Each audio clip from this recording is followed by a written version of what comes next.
10 Victorian explorers into the paranormal.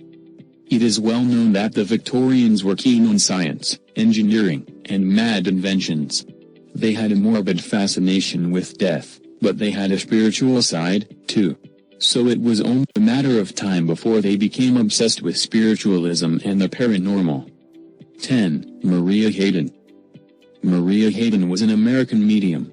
In the mid-1800s, she became famous in England as the first medium to demonstrate the new art of rapping, shortly after the more famous Fox sisters had made such an impression, also known as a killing, back home.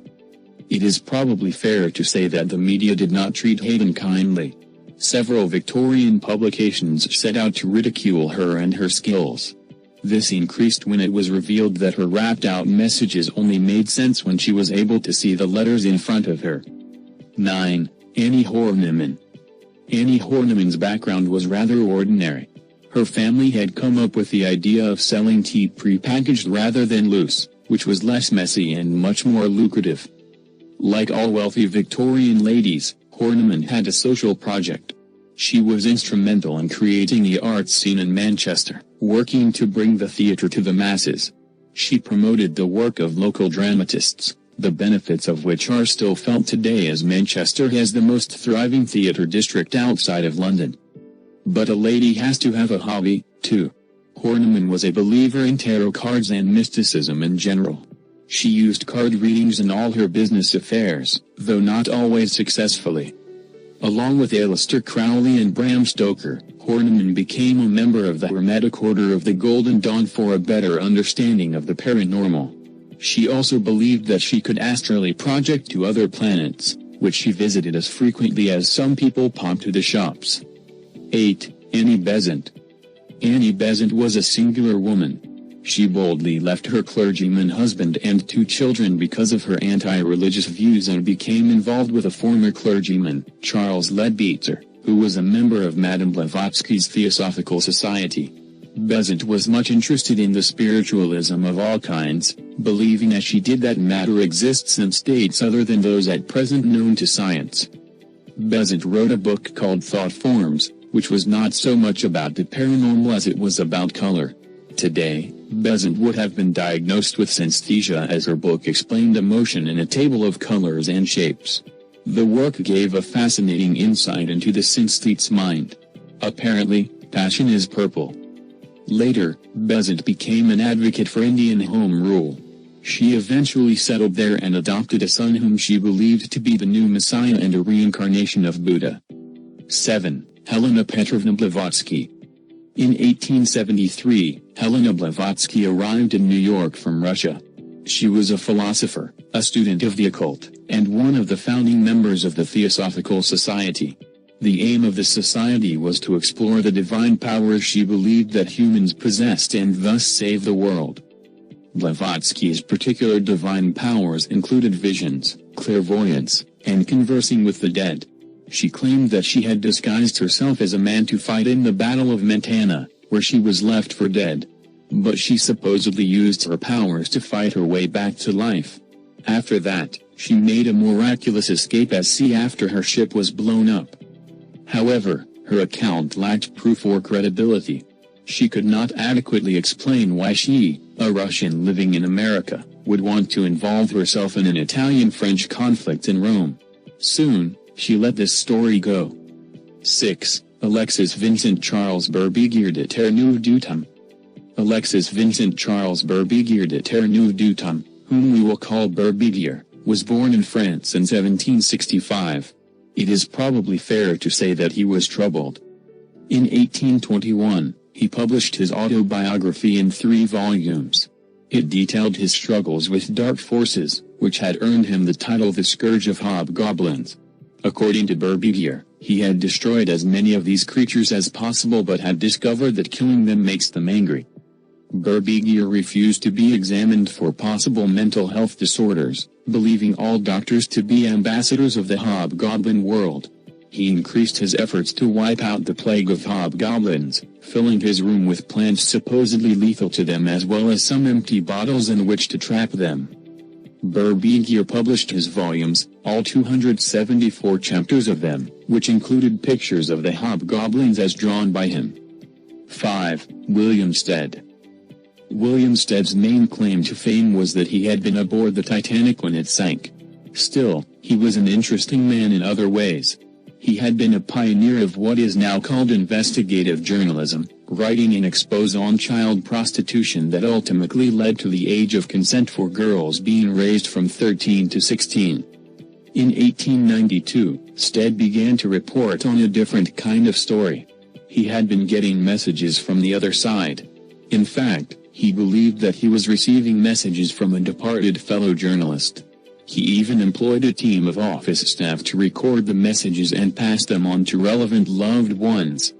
Whether Stead was really getting messages from the dead, we will never know. However, it seems that Stead may have had something of a seer in him because he wrote a short story in 1886 about a ship that sank in the Atlantic.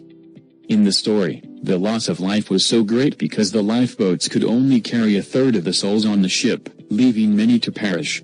He also included a warning: although the story was fictional, it was entirely plausible. 4. William Wynne Westcott. William Wynne Westcott was a doctor, Freemason, and occultist. He also worked as a coroner. He was even briefly considered a suspect in the Jack the Ripper case. In 1887, Westcott claimed that he was given some mysterious documents by a man who promptly died. It was written in a secret code to which Westcott just happened to hold the key. When decoded, the documents contained the instructions for an initiation ceremony, following which Westcott was given permission to found the Isis Urania Temple of the Golden Dawn. Westcott's society took off, and several more temples were built. He was promoted to premonstrator of the Kabbalah. However, it seems that Westcott had upset some higher power.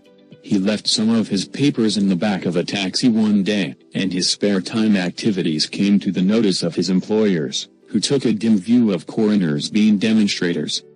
3. Dr. Hippolyte Leon Denizard Reveil. Dr. Reveil was a teacher, doctor, translator, and lawyer. Then he became Allan Kardec, teacher of souls. Kardec developed his own brand of spiritualism, which he called Spiritism. After seeing a display of table turning in which the spirit causes a table to spin, he became convinced that the spirit was trying to communicate.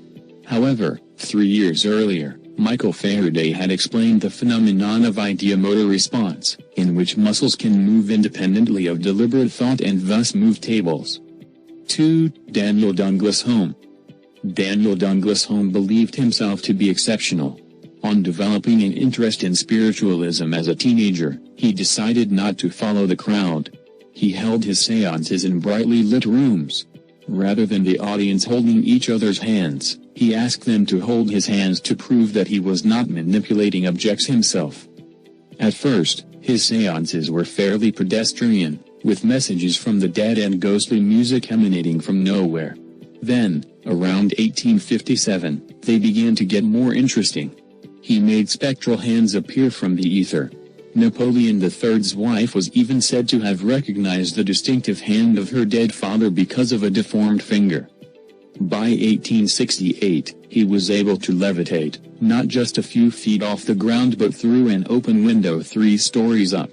Or rather, he went into another room by himself and was later seen outside the window, presumably due to levitation. Then he floated back in. 1. Philippe Nazir Anthelme Vacad. Philippe Nazir Anthelme Vacad, or his less formal name, Master Philippe de Lion, was born in France in 1849. Apparently, he was marked for greatness from the moment of his birth. His mother was said to have experienced no labor pains and delivered him singing with joy. As if that weren't enough, a raging storm was quieted and a shooting star appeared at the exact moment of his birth. So, how did this greatness manifest itself? Well, in 1874, while living in Lyon, Philippe worked in a pharmacy and was able to cure the sick without the aid of drugs. Then he studied medicine. But his fellow students were unimpressed by his healing powers, which they felt made a mockery of their profession, and his license was revoked. He became the personal clairvoyant to Tsar Nicholas II and was said to have predicted the birth of the Tsarevich as well as the forthcoming revolution. Philippe even managed to raise a child from the dead. However, he was unable to repeat the trick when his own child died. When asked to explain this, Philippe said that he had allowed her to die to save the world from an unspecified and unprovable cosmic calamity.